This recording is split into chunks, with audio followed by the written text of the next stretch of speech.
Thursday, it's a normal day. I'm back from the conference. On the way back, me and Charlotte, not my Charlotte, other Charlotte, Charlotte Ashley Farms, if you want to check her out on YouTube. We had a little bit of a chat on the way back about Ahdb and the conference. Here's a little bit of that. He's smiling like a Cheshire cat. Right, we're on our way back from the Ahdb. It feels like there's a big piece of sun that dazzling the camera. We're on our way back now from the Ahdb Leadership Conference, which we did a live kind of stream last night. A few people watched. You're coming off in a minute. But how many people actually know what Ahdb is and what Ahdb does that are farmers that watch this channel? Because I didn't really know exactly what it did other than the recommended list, which is the varieties where they do all the trial work for, until I really got involved with the NFU. From a livestock point of view, I didn't really have a clue what they did other than take money off you. So Ahdb, in brief, is funded by every farmer in the UK. A little bit of everything we sell, whether it's be grain or sheep or milk or whatever, is tucked to one side and given to basically a government quango, is the nice way of putting it, which then is used to promote and develop agriculture. So Ahdb stands for Agricultural Horticultural Development Board. So that is basically giving us the best information to farm better and produce more food and be more profitable.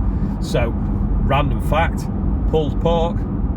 They invented it. And so, also, the horticulture isn't there anymore. The horticulture and the potato bit, they voted disappeared. To scrap it and not pay a fee. But it's still there for meat, isn't it? So livestock and cereals. Yes. So pulled pork basically was to use up a piece of pork that wasn't sold much in the UK and had to be exported and wouldn't have a high value. So they sort of marketed the idea of pulled pork, and it worked. So that's pretty good. But what can it do better?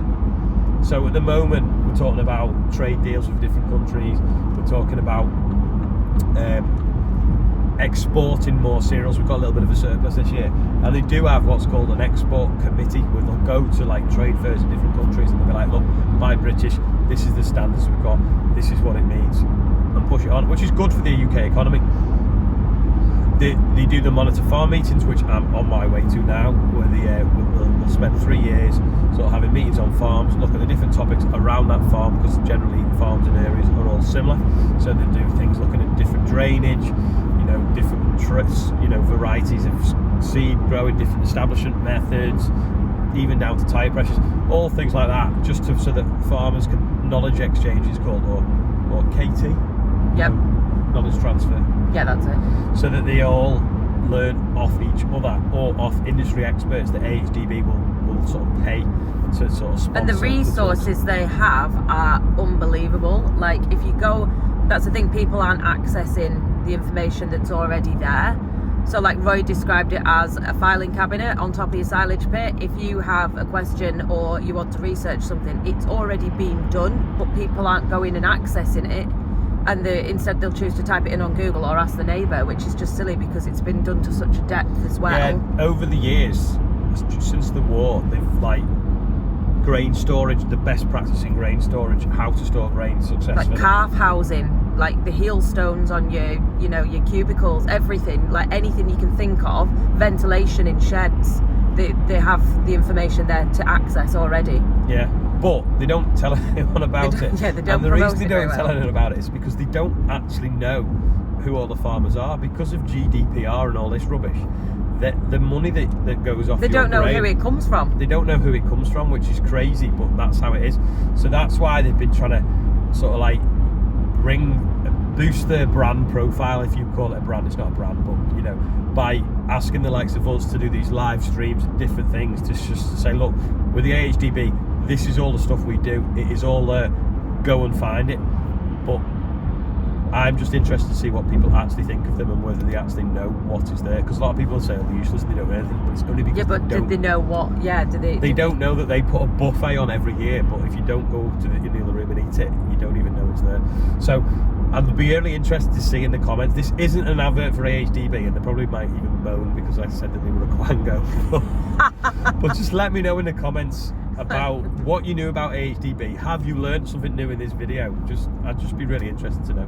Yeah, I would as well. Yeah, definitely. Yeah, and probably Ahdb would as well. So Yeah. Don't be mean. But Don't be shy. Yeah, don't be mean, but don't be shy also. Let us know in the comments. Motto for life, don't be mean and don't be shy.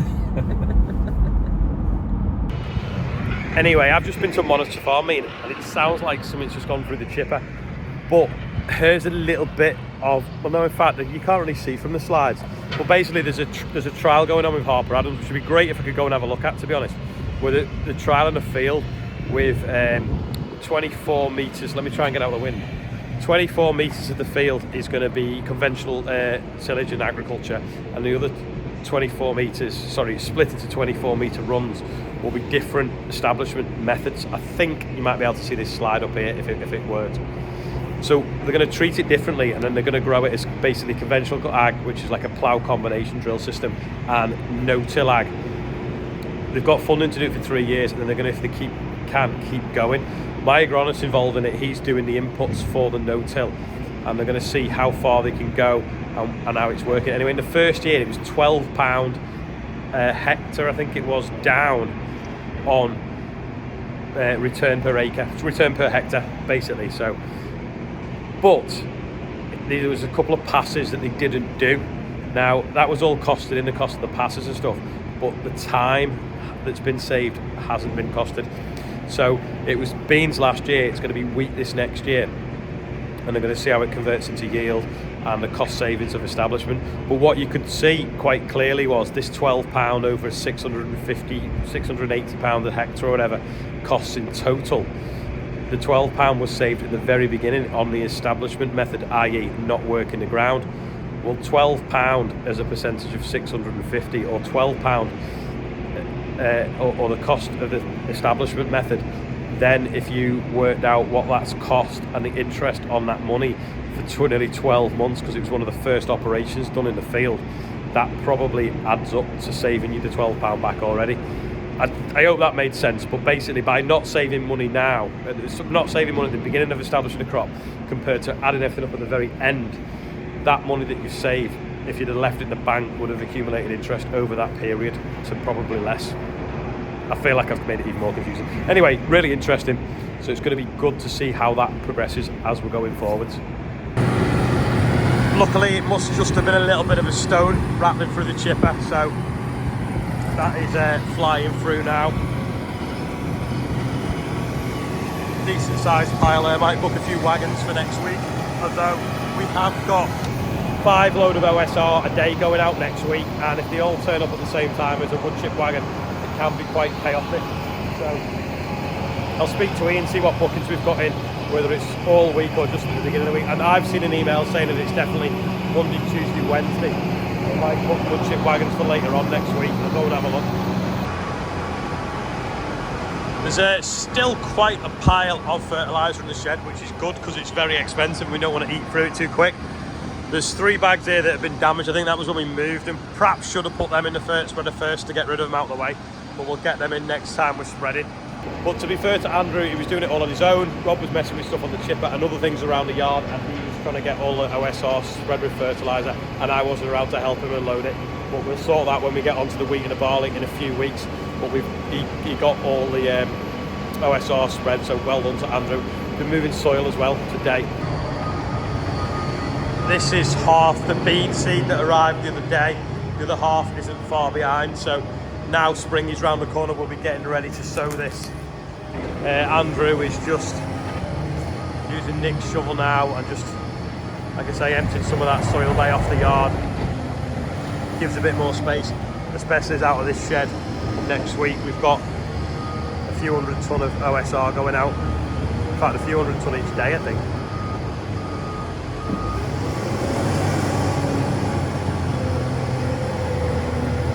I think they're moving 250 tonne a day.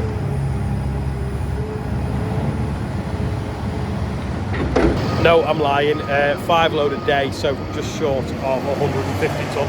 146 tonne, is it? No, 145 tonne. 29 times 5. Some boxes have arrived. They are some more t-shirts back into stock. Don't forget, kids and people, you don't need an Easter egg or a Valentine's Day present. Just an agri-contract t-shirt will do. Ian's bored. We've got no audits at the moment, so he likes putting things in bags. Not sure if you can see, but we've got pigeons mooching about again. We've got OSR here. Chris and Danny have got some across the ditch, and then across the other way there's a field of ours that they're moving into. Quite annoying really, because we've just been in a monitor farm meeting talking about how we really reduced the numbers last summer, got rid of like 20,000 of them, and how we've not really seen any. But when Andrew was spreading fert the other day, there's quite a bit on that field, so we need to get some bangers on it and get some guns on it. The live and update. Hello, it's growing. How big he is now? Really bigger than Rob? I have got him a collar before people say. Just outgrown his other one so fast. Oh. That's about it for today. I am now in South Ribble at Ferrari's, where I'm doing a talk to South Ribble Farmers Club tonight. So thanks for watching, and I'll see you all tomorrow. Hope you enjoyed today's video. Don't forget, let us know what you know about the AHDB or don't know. It'd be really handy to see.